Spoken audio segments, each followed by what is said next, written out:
Hello, friends. In the last episode, episode 25, we talked about Khandavan दाह। आपको तो पता ही है कि खांडवन दाह के समय ही अर्जुन को गांडीव धनुष, दिव्य रथ और अस्त्र शस्त्र प्राप्त हुए। अक्षय तर्कस भी मिला और इंद्र ने उनको रोकने की बहुत कोशिश की, पर नर और नारायण, अर्जुन और कृष्ण ने मिलकर खांडवन का दाह कर कर अग्निदेव को प्रसन्न किया, उनसे वरदान लिए और उनको बाद में ऐसा वरदान मिला कि वो शंकर को प्रसन्न करके दिव्य अस्त्र प्राप्त कर पाएंगे। इन 26th एपिसोड हम जो मय दानव को अर्जुन ने अपने शरण में लिया था, उसने अपना ऋण उतारने के लिए एक बहुत सुंदर उनके लिए महल बनाया और हम जरासंध की भी बात करेंगे। सो वी सॉ कि हाउ मय दानव उसको अर्जुन ने बचाया था और जो महल उसने बनाया उसी में द्रौपदी की हंसी थी, जिससे दुर्योधन बहुत क्रोधित हुआ था। तो आगे बढ़ें। अब आगे की सुंदर कहानी मय दानव से शुरू होती है। उसने प्रसन्न होकर जान बचाने के बदले में एक अद्भुत सभा का निर्माण किया था। ये सभा मणियों से सुसज्जित थी, जिसमें एक दिव्य सरोवर भी था। सबको उसे देखकर जल की जगह स्थल या धरती समझकर धोखा खाने लगते थे और इसी चीज़ पर तो द्रौपदी हंसती थी कि दुर्योधन को लगा कि ये जल नहीं है, ये तो धरती है, स्थल है, और वो पानी में गिरे और सब ज़ोर से हंसे। और ये हंसी कहते हैं बहुत महंगी पड़ी, पर सच्चाई ये है कि बात सिर्फ ये नहीं थी। वो तो बहुत बहुत दिनों से ज्वाला धधक रही थी। युद्ध तो होना ही था। द्रौपदी तो केवल निमित्त थी। उसकी जगह कोई भी स्त्री होती तो शायद अपना बदला ज़रूर लेती। वहीं पे मय दानव ने कई बावलियाँ और वृक्ष आदि भी लगाए थे।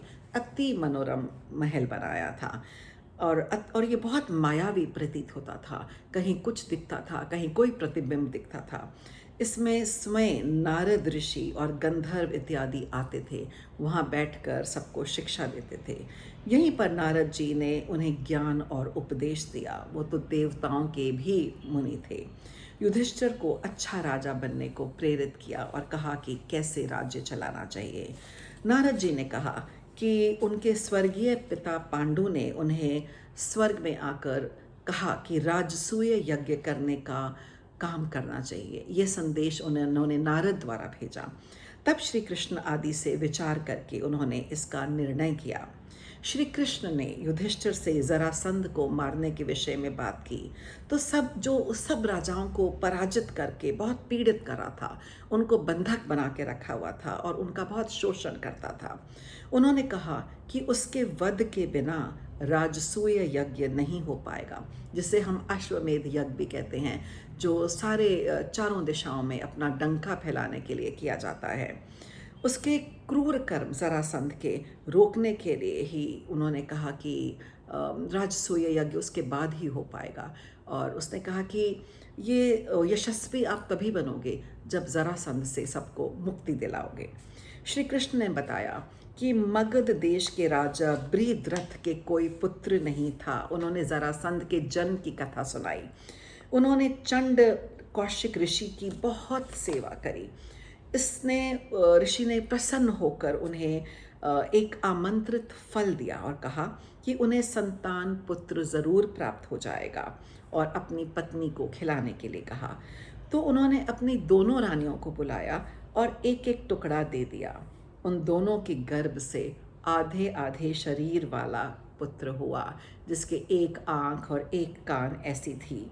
और दोनों रानियों ने घबराई, उसको देखा, उसका अजीब सा क्रंदन सुना, गंभीर आवाज़ सुनी और आधा शरीर देखा तो वो बहुत घबराई और उन्होंने उन दोनों सजीव टुकड़ों को लपेट कर फेंक दिया जो अभी जीवित थे। जब जहाँ पर फेंका वहाँ पे जरा नाम की एक राक्षसी रहती थी। बड़ी क्रूर थी, पर बहुत टाइम से बृहद्रथ राजा के राज्य में ही रहती थी। उसने सोचा ये खाने की चीज़ आई है। उसने दोनों टुकड़ों को खाने के लिए जोड़कर उठाया तो वो मिलकर एक महाबली पराक्रमी राजकुमार बन गए। वह इतना भयंकर पराक्रमी था कि राज्य के लोग भागकर बाहर आए कि कहाँ से शब्द और आवाज़ आई। ज़रा राक्षसी ने थोड़ा दिमाग लगाया और सोचा कि अगर मैं इसे राजा को वापस कर देती हूँ तो राजा और रानियाँ बहुत प्रसन्न होंगी और मैं यहाँ चैन से रह पाऊँगी और मुझे बहुत सम्मान मिलेगा।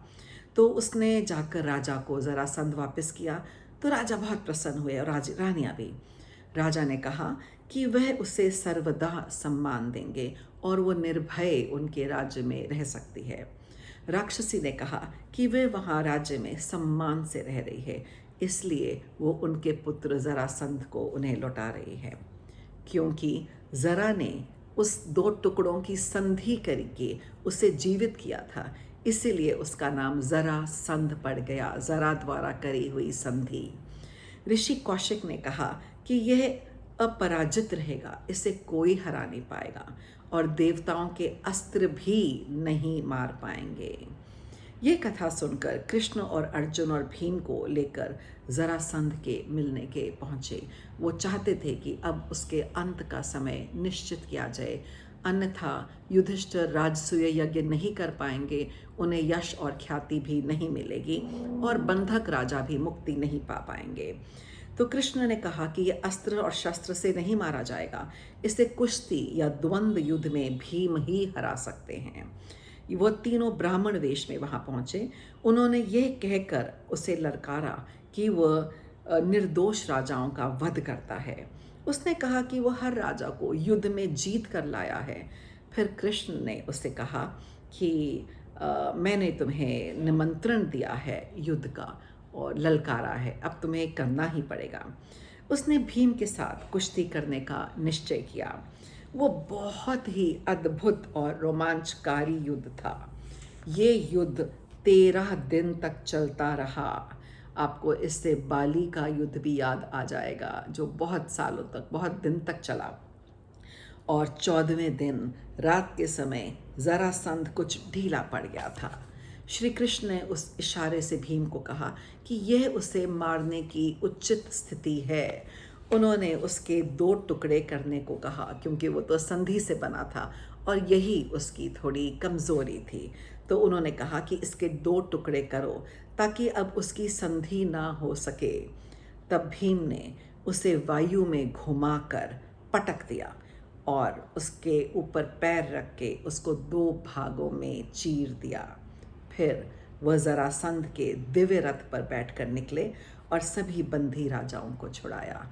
इस तरह पापी क्रूर जरासंध का वध हुआ और बंधक राजा निकले और वो युधिष्ठिर और भीम और अर्जुन के आभारी थे और कृष्ण के भी। और उनको इतना यश मिला कि राजसूय यज्ञ में तो उनका जीतना निश्चित ही हो गया। तो इन्होंने इस प्रकार कृष्ण जी के सुझाव से बहुत यश कमाया। अब युधिष्ठिर राजसूय यज्ञ कर सकते थे और पांडवों की ख्याति और वीरता की कीर्ति दूर दूर तक फैल गए, क्योंकि जरासंध जैसे बलि का वध करना तो बहुत ही कठिन कार्य था।